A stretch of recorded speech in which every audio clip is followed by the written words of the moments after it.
Hey, it's Squidly. Why is it so difficult to make the transition from a traditional backpacking setup all the way down to being ultralight?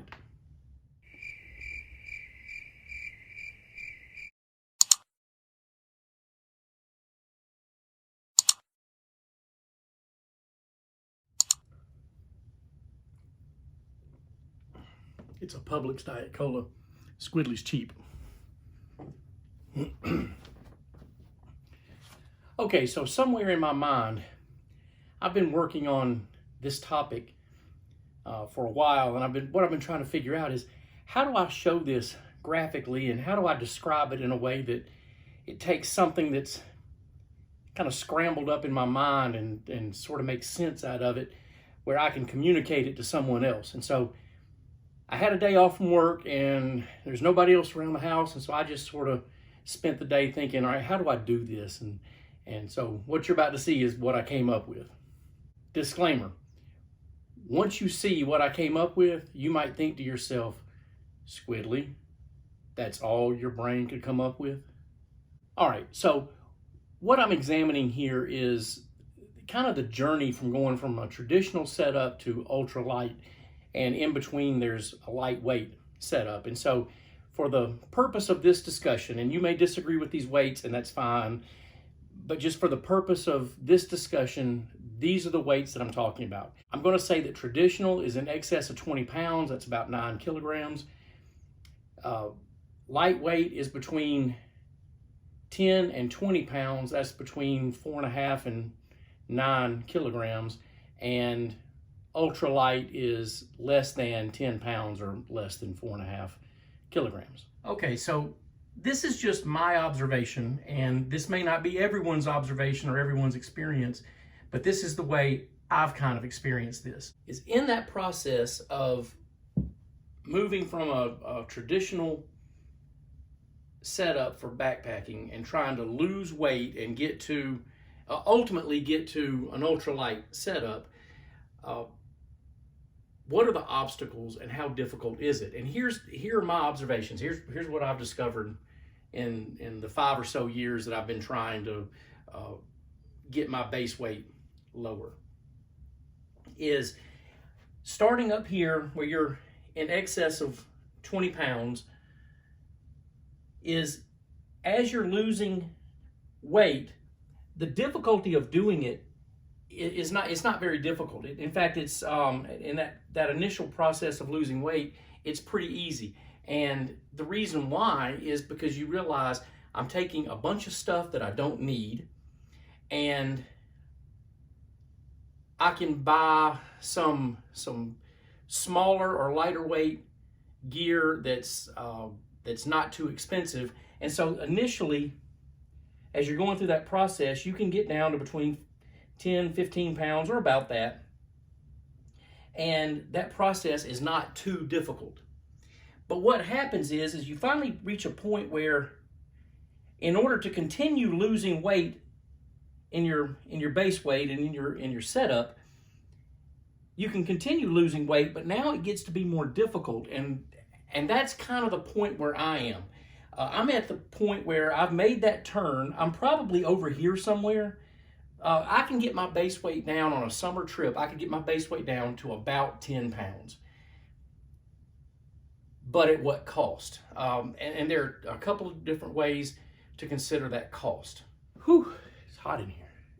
Getting from that traditional setup and starting to lose weight initially is not a difficult process. It's just a matter of getting home with your gear after a trip and going through it and saying, okay, what did I use? What did I not use?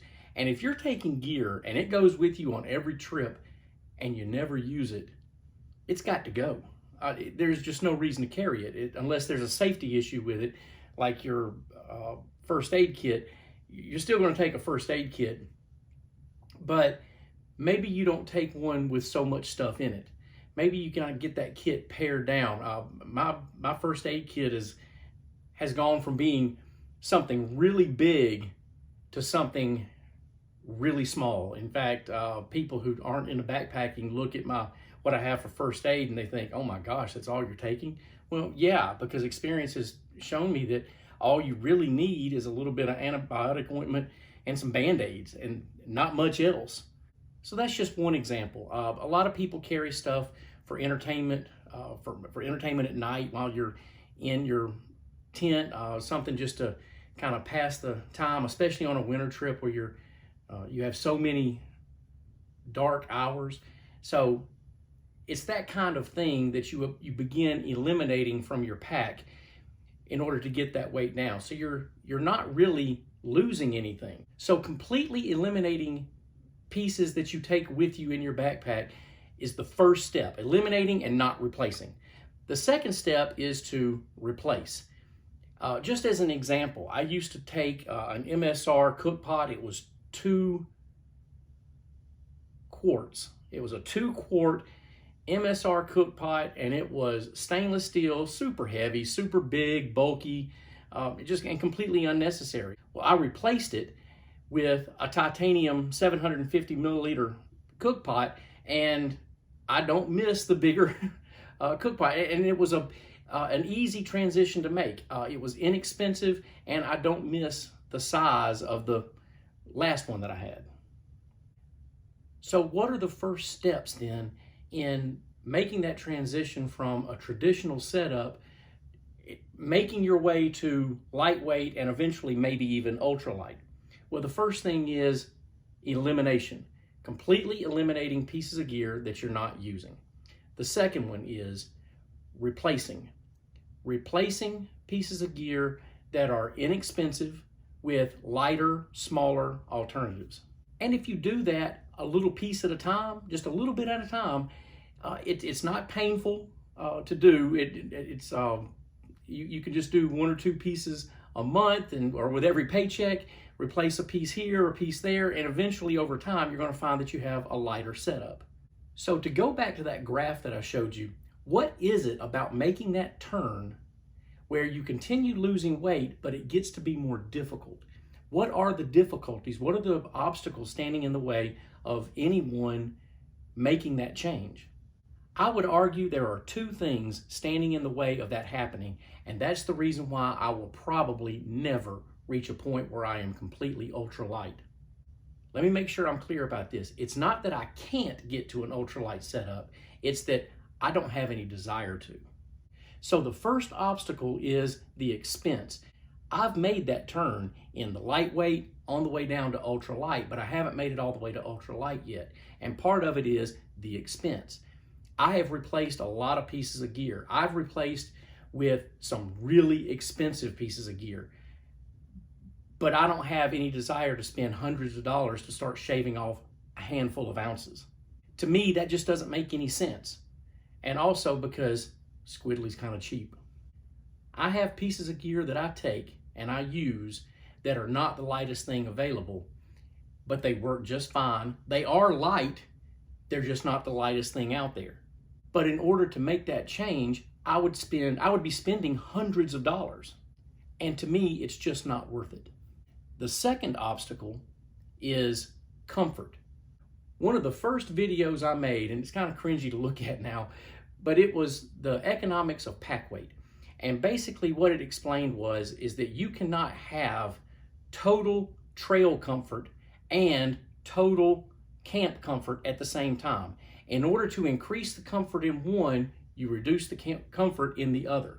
And basically, I'll just sort of boil it down to this, is if I want to be really comfortable on trail, it means I get rid of a lot of things that would make me comfortable in camp or sleeping or sitting around eating my meal.